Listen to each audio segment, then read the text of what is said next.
and welcome to the Motorsport Files. It's good to be back. How are you doing today? I'm all right, mate. Thank you very much. How are you?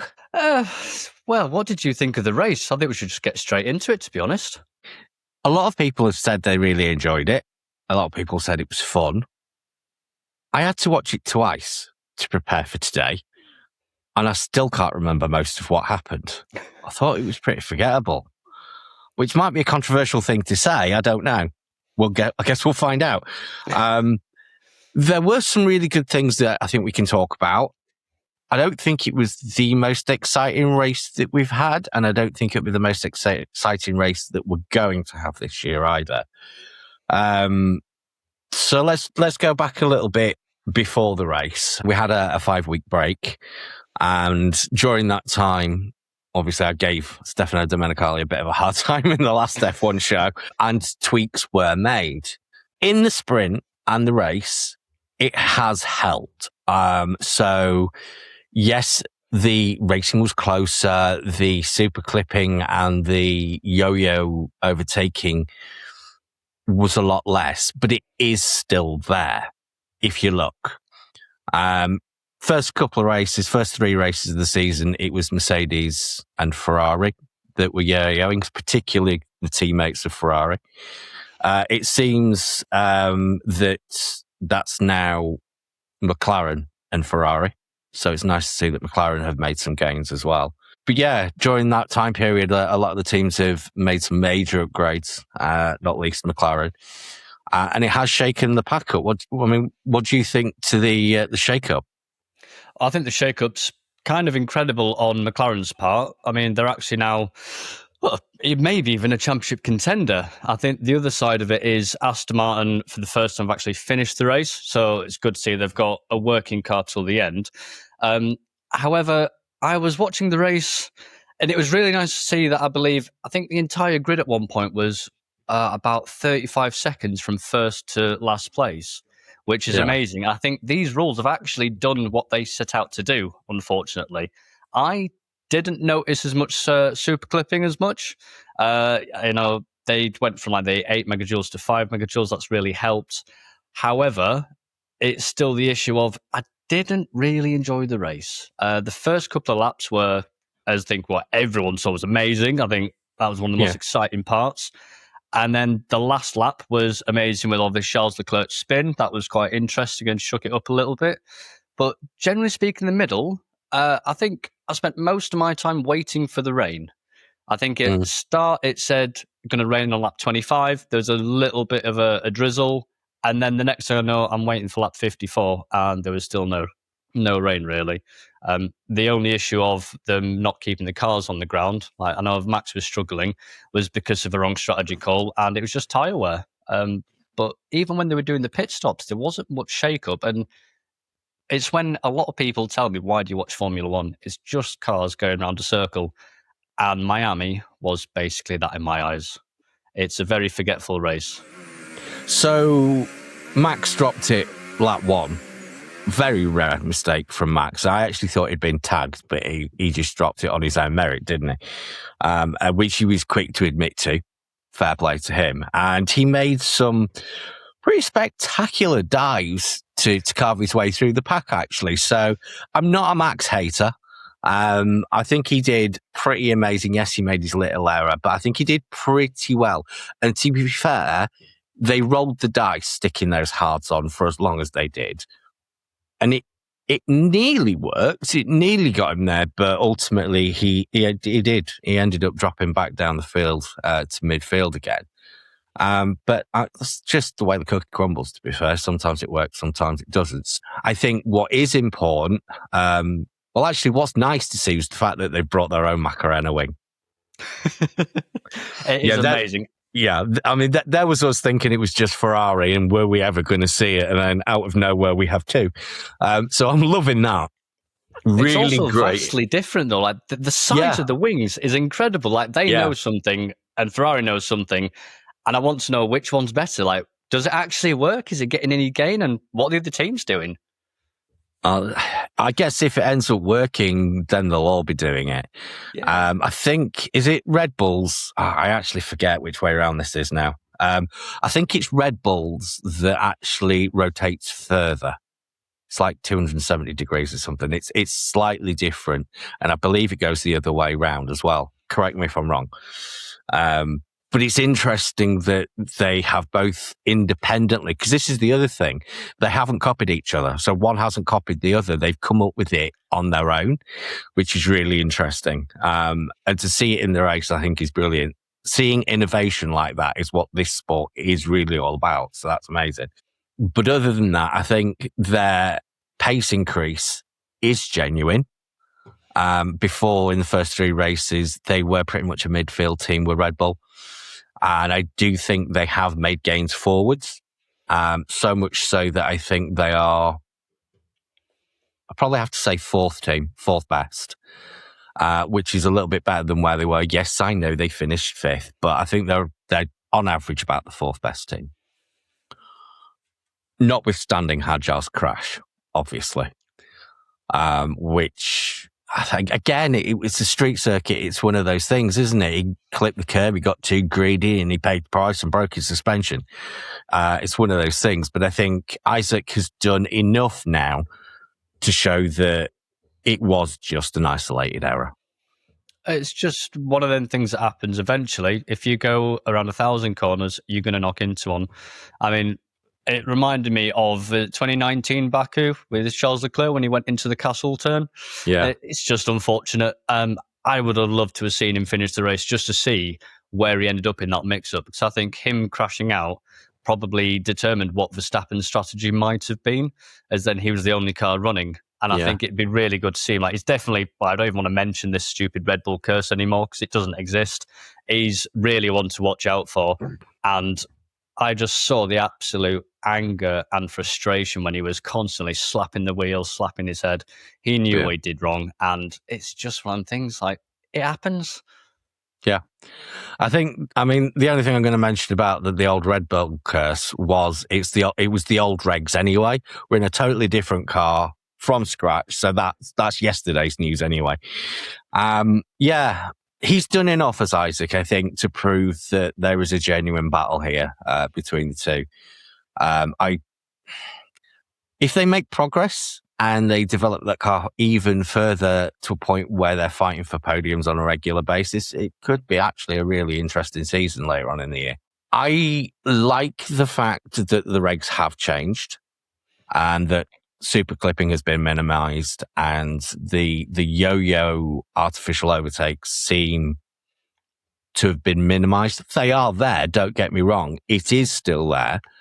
Who was it now? It was Ferrari and I'm sure it was Ferrari and McLaren that were doing a bit of the yo-yoing. Yes, was it? Yeah, it was at turn 17.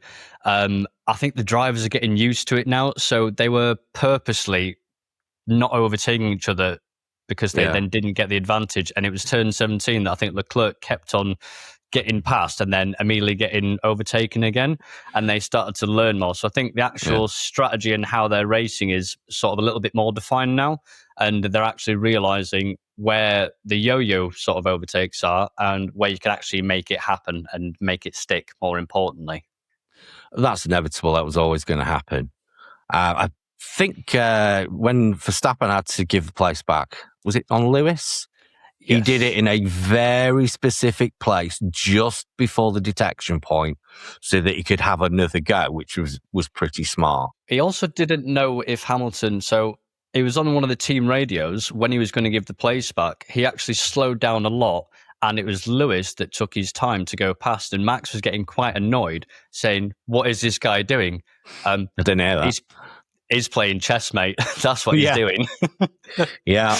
Two multiple world champions going out playing the best. Yeah. I think for me, the main takeaway is that one, yes, they've at least made these changes to the regs and minimized what was already quite a small amount of battery power compared to what it could be. But that it's the direction that they've taken in order to bridge that gap.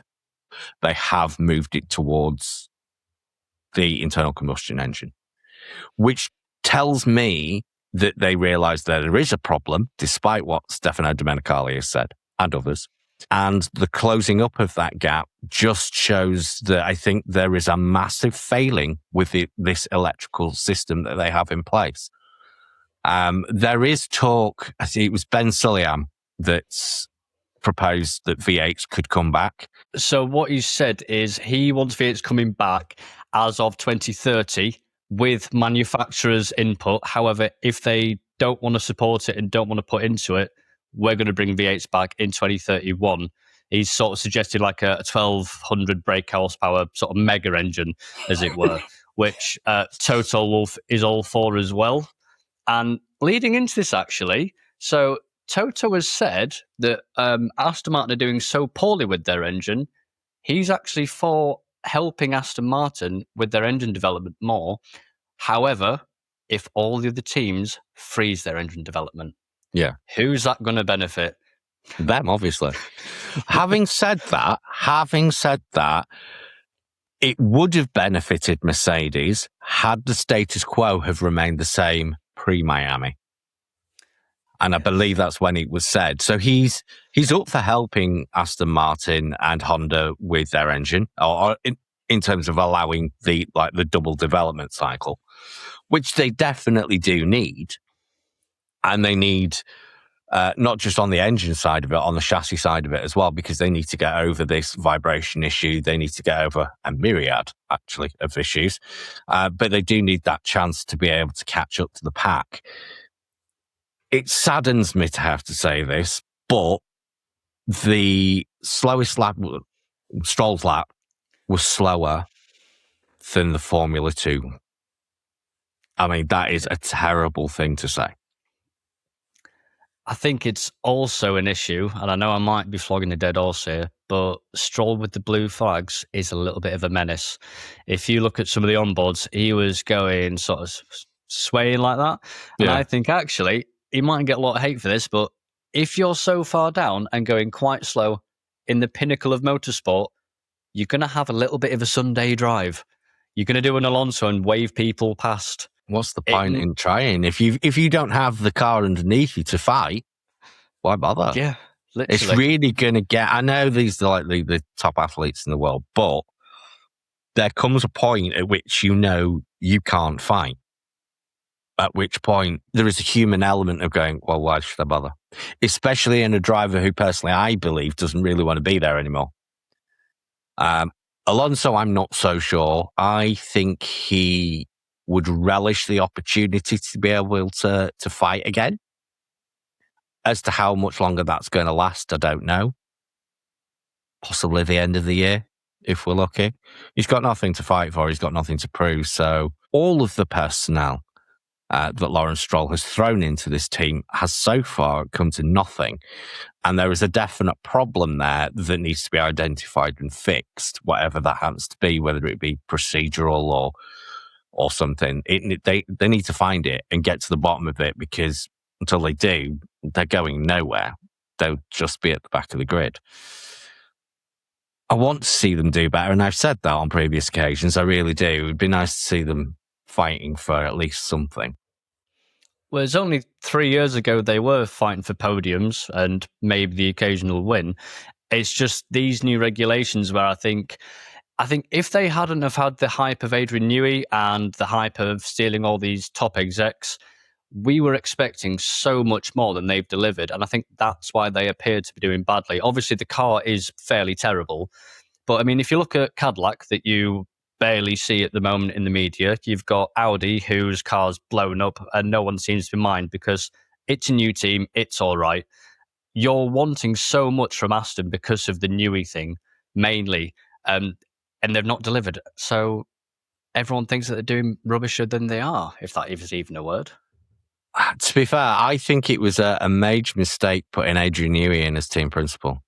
I mean, what the hell was he thinking putting him in as principal? He should have been chief designer, and that was it. That's why you brought Newey in. That's where he should have stayed. I know there was a need for a team principal at that stage, but it shouldn't have been Adrian Newey.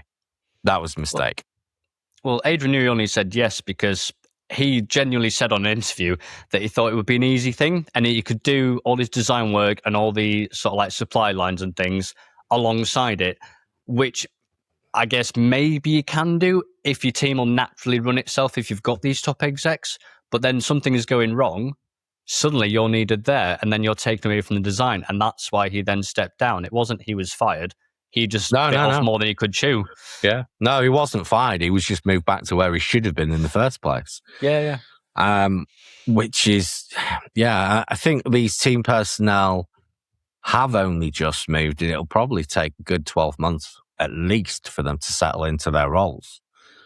Look at James Vowles. He's still trying to sort out the team, and how long's he been in Williams, for crying out loud? So these things take time. It's not going to change overnight. I do wonder whether or not we are going to lose the hybrid element. I think we should. I think we should go fully sustainable. I said why in the last one, so I won't double down on that. But should we have a look at what changes the upgrades have made to the overall status quo then? Because, I mean, Merc is still there, still very much a fast car, but they were the team to bring the least amount of upgrades. I think they only brought potentially one. Compared to the others. McLaren have made huge gains. It's practically, and apparently according to Zach Brown, will be pretty much a brand new car by Canada. And it shows. They are now back where they were back end of last year. Obviously, Norris winning the sprint event, which was really good to see because it's another team back in the fight. I'm really happy for them. Not as good a story for Oscar, though, really, was it? I think that Oscar's just going through a lot at the moment. To be honest, I think he's given up a little bit in a sense. I know Do you we spoke think? about. I know we spoke about last time with the whole Mark Webber thing. I think something's happening behind the scenes, and that's getting to him. And if something gets to you in your personal life or your race life, that does have an impact on how well you do perform. Absolutely. I do also think, though, that he is probably the better driver when he's on his A game. However, I think that now that Lando's world champion, he's sort of got that bit of a notch in his belt. He has less to prove now, whereas Oscar basically has to double down at this point. I mean, Oscar had it last year in the bag, I thought, and it just all went to absolute pot after the summer break. Yeah, it really did. He had, I mean, to be fair, that year, Lando had his period of poor results as well earlier on in the year. He just got on top of it in time. It could have gone either way last year. And to be honest, I think they are on a par. I think they're as even as a pair of drivers really can be. I'm not saying they're the same, but I think in terms of talent level, they are pretty much on a par. He might be struggling, Oscar, a little bit at the moment, just about scraping through, but he did, and he transformed that into a decent result, coming third in the main race. I think it's interesting, and I think as we get into potentially more suitable tracks for McLaren, we'll see them up there a lot more. Antonelli starts, because obviously we have to talk about Kimi. What he's doing at the moment, 3 on the bounce. Amazing set of results. But he's still not getting off the line very well, which for me isn't actually all that much of a problem. Who else do we know that's had a bit of an issue getting off the line of late? Well, it used to be Lando Norris, actually, because in the first turn, he used to lose. I think it was like, I can't remember the statistics, but most of his pole positions he lost by turn 1, which I thought is good. But I think with Antonelli, though, I mean, yeah, he completely binned it at the start, but then he actually fought through like an absolute champion. I know that, I can't remember who said it, actually. I think it was Leclerc said that his wheel-to-wheel racing was fairly shocking. It was Leclerc, yeah. But it's just you will-to-will racing, mate. I'm sorry. I get that you have probably some guidelines of keep the sort of speed steady, either go for your corner or hold it, whatever you want to do. But he's what, like, how old is Antonelli again? Not 19 or something? He's 19, yeah. And he's leading the championship. He's actually not letting it get to him. He's really humble. And he's also slating George at the moment, who's been in Mercedes quite a while. That says a lot about him. It was funny. The driver press conference afterwards, the McLaren boys' reaction when the reporter brought it up was hilarious. And to Charles' credit, he did retract pretty much all of it. He did say that he was probably too harsh, and it was just in the moment. I don't think Antonelli's wheel to wheel is all that bad, to be honest. He's doing amazing, and he is fulfilling his promise that Toto's put in him, which, to be fair, as great as that is, and I'm very, very happy for him, but it's really, really upsetting the apple cart at Mercedes. As you said, Russell's been there a while now, and he at one point was the golden boy. He was the one that was coming through the ranks that Toto was bringing through with a championship in mind. He loses Lewis, so he's now the lead driver. He gets a car pre-season, which clearly he knows is a rocket ship. He goes through testing and the first race, which he won. And he's now thinking, yeah, it's my turn. I'm going to go all the way, and this title is mine. Now, 3 races later on the bounce, his teammate winning all 3, he looks really shook up. He looks like the ground has just crumbled underneath him, and it's really playing with his psyche. It's really, really playing with him. And I think that alone was the main reason for his poor performance in Miami. He looks uneasy. I don't think it's just the driving, though, because I know that he was 0.5 seconds a lap down on average, and he finished with 27 seconds down in total. Yeah, he was much, much lower. I think that is maybe he's trying too hard, because you've got to remember in Formula One, if you lift off a little bit before the entrance to a corner, that could cost you 0.2 seconds. It's a slight adjustment, and we're looking at this going, oh, he's not as a good driver, he was slower, all of this. It's minor things. And I think Russell might start to get a chip in his shoulder about it, and he's probably overthinking it, which is maybe leading him to be performing worse. No, that's what I meant. That's exactly what I meant. This thing with Isaac fulfilling his promise and now winning 3 on the bounce, it's getting to him. You can see he's been very professional and he's not mentioning it, but it's getting to him. You can see it in his eyes. You can see it in his body language when he's doing driver interviews. He looks uneasy. He's had this promise of a title in his mind that this was going to be a walk in the park.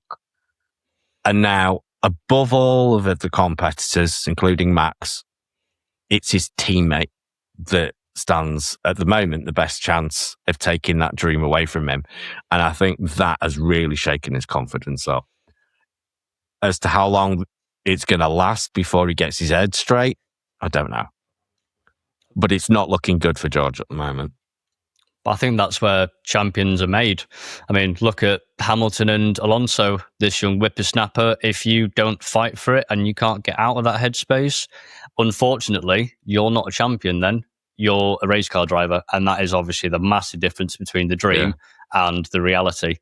But I think that if he does, he is such a good driver. I think that he's been overshadowed a lot by the Verstappen era and obviously being teammates with Hamilton. But everyone seems to forget that once Verstappen started winning, George was absolutely slating Hamilton. He won most of the races. He out-qualified him, all of this. He can do it, but he just needs to get out of that headspace. Yeah, I know, absolutely. I mean, his performance in the Williams was mega. You know, the results that he got whilst he was driving for them was what got him into Mercedes. I mean, I know he was on the pathway, but that drive really gotten noticed. And at that point in his career, I actually really liked the lad. I thought I was rooting for him. I'm kind of back to that because he's almost not an underdog, but he's on the back foot, certainly. And I do want to see him get his head back in the game and start fighting. They definitely need to bring some more upgrades to Mercedes to maintain themselves at the top of the field, because it's not going to be long before they get overtaken. Despite the finishing results in Miami, which it can be quite circuit specific, to be fair, I think they are still a 1-2 team, kind of a team, as are McLaren.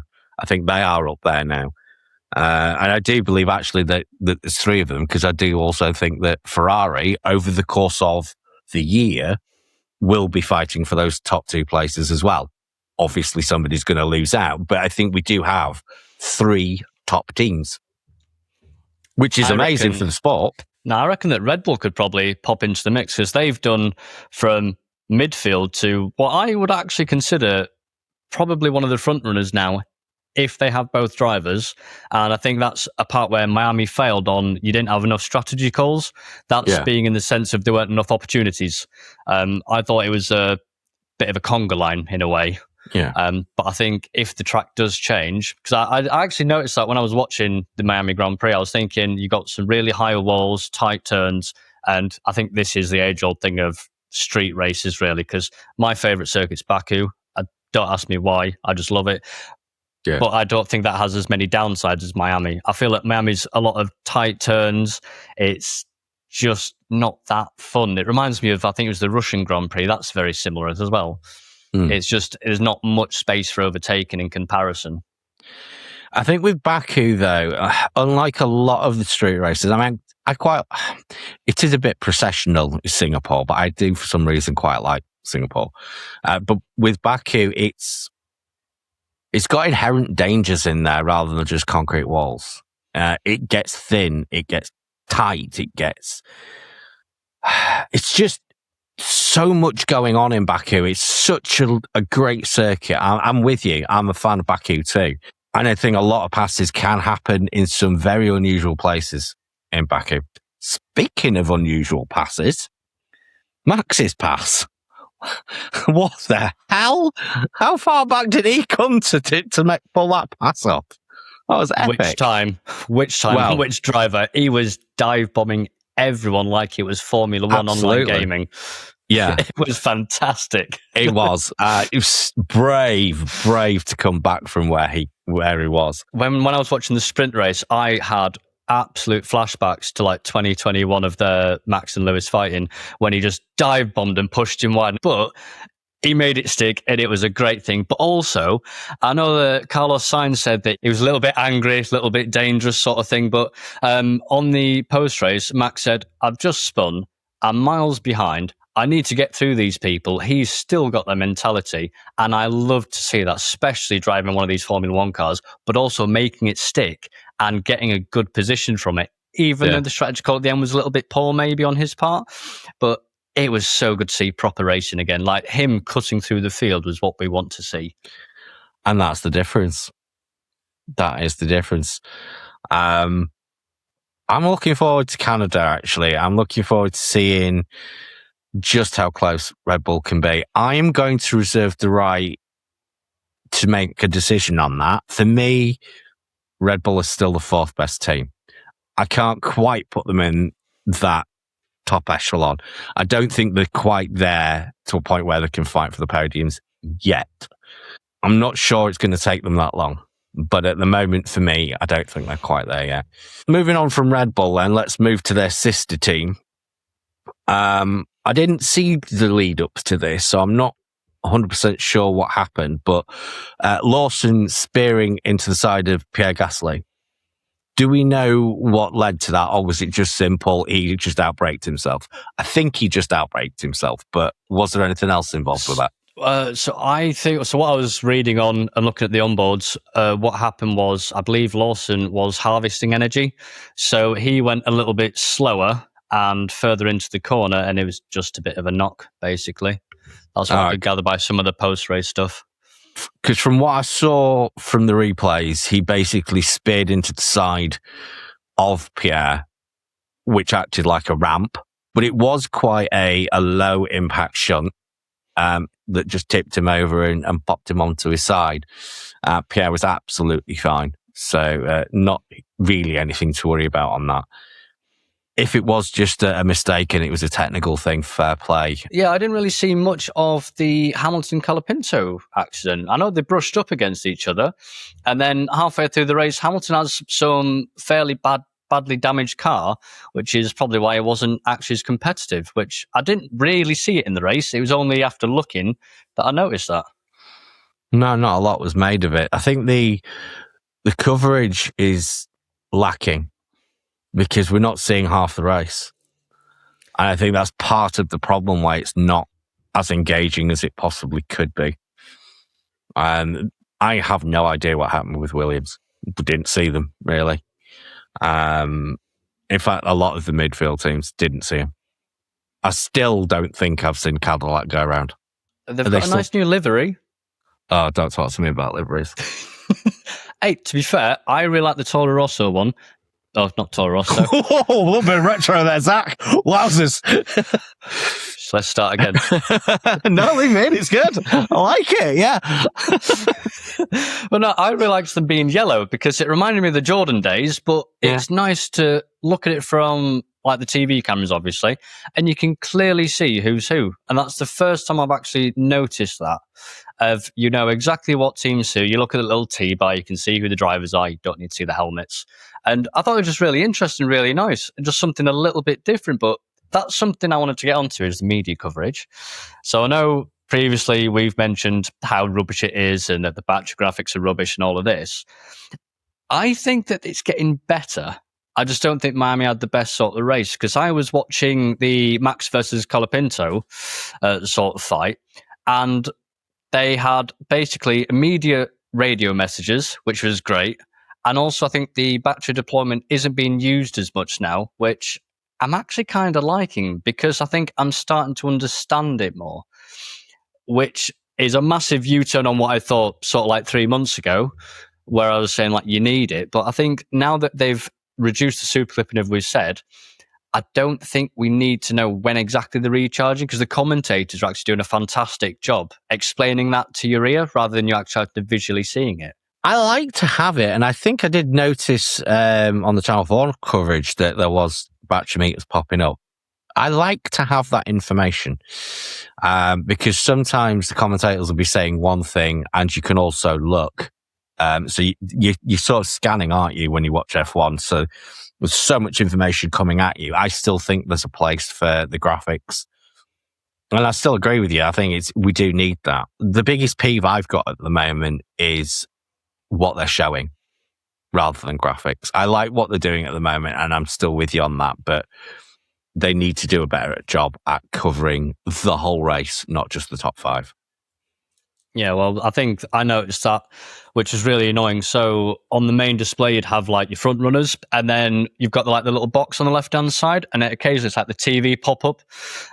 I just doubt that, because that's actually what's interesting. That's what people are moving and overtaking, and the rest of them is just cars going down the straight. It's a really low angle, and just seeing back of cars. They do tend to get that backwards. So the main picture isn't always where the action is happening, and then you're having to look at a tiny little picture-in-picture box. That could be better. And I'm not sure why it isn't, because in previous years, Channel 4 have done an excellent job. You've kind of touched on it. Charles's last-minute spin. What the hell? Yeah, I don't actually know what happened. I know that obviously he spun, and that has unfortunately led to the 20-second penalty. So he's gone from 6th to 8th, I believe. Yeah. And Hamilton now in 6th. But I know he said on the team radio that basically the car's lost all competitiveness. And he sort of went on a bit of a rant to the engineer. And I believe that's to do with software. It's not to do with the setup. Okay, so what was that the cause of the incident? Because we did wonder whether it was puncture or he'd got... So that was part of the reason he was struggling towards the end, especially that's to do with the tyre degradation, but also he's struggling with the actual handling, and that's probably why he wasn't up there and fighting for like P2, P3 like he should have been. Once we get to Canada, which is a much more traditional kind of race, they've got a lot of data for that track. They know it well. Be interesting to see. It keeps happening to Charles though, doesn't it? This bad luck, these spins, these crashes, losing places, bad pit stops. It always seems to come and be on Charles's shoulders. I really feel for the lad. I really do. And I wonder if he's ever going to get that championship with them. I still think he wants it. Obviously, I said that in the last show with Laura, but is he going to stay around long enough? He's not going to be around forever. I think after this year, looking at the car, he must be thinking a lot of good thoughts, because finally Ferrari have a decent-ish car. And also, they're not messing up that much so far on strategy. They haven't yet. Right? No, they've done all right so far. Somebody's listened. And they even split the cars for this time for the strategy. And then I know he was saying it might have been the wrong strategy call, which I think pitting him so early probably was, but he handled it so well. Looking at some of the team riders afterwards, though, he was quite vocal about how he didn't agree with that strategy. But he just went on and sort of got with it. And he did, to be fair, all things considered, he actually did really well. I mean, the car wasn't that great. He had no teammate to support him. Max even struggled on the tyre degradation because it was so long, although Max is a little bit different because he basically did a one-stop from lap 12 or something like that. Yeah. It could have worked, to be fair. It could have worked out for him, but he just lost his tyres at the end. It was worth a punt. It was definitely worth a go. Shall we do a few predictions for Canada? Okay, we haven't done this in a while, but let's do it anyway. Let's just throw some names in the hat and let's have a think about who we think is going to come out on top in Canada. What do you reckon? Or do you want me to go first? I can go. So mine are really simple. So, not a prediction. This is wishful thinking. You're not. No. I'm not letting you pull that one. No, I want top three. And I'll do the same. Top three? Yeah, top three. Oh, right, okay. This is still wishful thinking because... So, P1. Yeah. I'm going to go with Antonelli. It's a safe option. That'd be 4 on the bounce. I'm hoping he can do it. P2 is going to be Norris. And P3 will be Leclerc. Kind of want to know where you putting Russell in that, actually. Okay.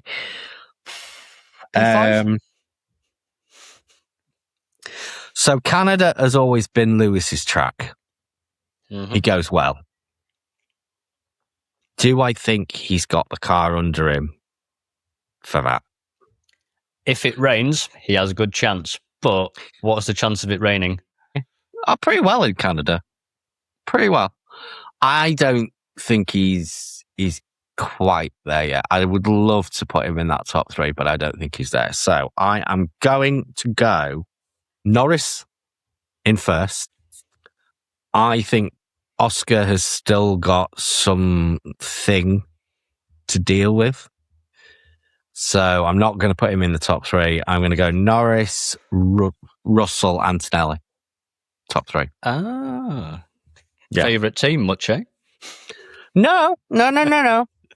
I just think that the gains that McLaren have brought, and they're bringing more to Canada, it's already had such a positive effect. If they continue that trajectory into Canada, I think they've got a damn good chance of winning. He won the sprint, let's not forget, this last weekend. So it is clearly now a winning potential car. And he put it down to Strat, the reason why they didn't win last weekend. So I think he's got a good chance of winning. I think the likelihood of any driver other than Max getting 4 on the bounce, and in Canada as well, no, I think he'll be in the fight, but I don't think he'll be there. And I'm saying Russell because I want to see him get his head straight and get back in the game. Oh, fair enough. So, yeah. So what did I say? I said Norris, Russell, and then Antonelli. Yeah. Write it down for next time so we don't forget. Right. Okay. Next one, driver of the day. Who do you reckon your driver of the day is likely to be?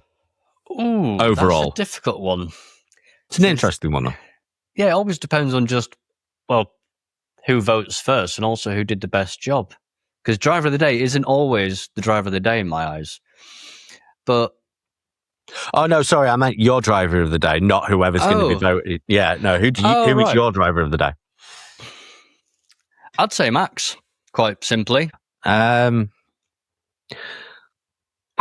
am going to say Charles Leclerc because I think they are going to have a minor issue early on and he's going to fight back. So I'll go Charles Leclerc. I'm not basing that on any fact. It's pure fiction, but that's what I'm going to go with. I think early doors, they might have a bit of an issue. Nothing major, something minor, and he's going to have to fight through the field. Could be completely wrong, but I'm going to throw that in just for a creative sake. So I'm sure Ferrari will watch this and go, "We've got a strategy for that." Well, at least they do now. At least they're actually making a strategy. They've fingers crossed. If they finally get over this strategy issue after all this time and all of these seasons, it's going to be exciting. It's going to be so exciting. And they need to get some more upgrades as well. They need to be a little bit faster before they get to Monza, because that's 100% speed track. And if they're not on top of that by the time they get home, it's not going to be pretty, is it? One thing we haven't touched on, the Ferraris don't seem as good on the start anymore. They're still good, but a lot of the teams have actually caught up, which really surprised me. They have, and it's, well, I kind of said that. I've said that before. I know that was going to happen. I think if we hadn't have had the 5-week break, I think we still would be seeing that a little bit.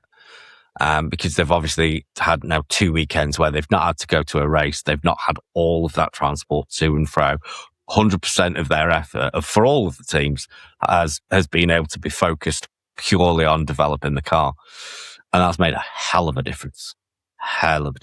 It's going to be an interest from that specific element of this season is really interesting because we've got the summer break coming up as well. So we've got 2 of them. So we're going to have 2 major jumps forward this year. I'm just going to keep my fingers crossed because if Ben actually gets his way and we get V8s back on fully sustainable fuel, so I'm here all day for stuff like that. So I think it'd shake up the grid again as well because Hamilton trained on the V8s. Alonso won his championship with the V12/V8s. It's going to be amazing. Imagine just all the old boys. If you're over 40, you automatically are 1-2 every time. Can you imagine if they bring the V8s back and Aston or whoever he goes to makes an absolute rocket ship and he just wins first time out? How glorious would that be? Probably showing my age now, but yeah. That'd be amazing. That really would be amazing. I think we've probably rinsed Miami dry at this point. Massively. I mean, there wasn't much to talk about anyway. There wasn't, no. And I'm glad that you said that because I came into this show thinking, I can't just do this to him. I can't take the wind out of his sails.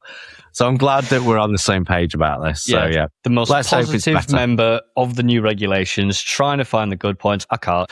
Right, mate. I will see you next time out. We'll see you soon. No worries.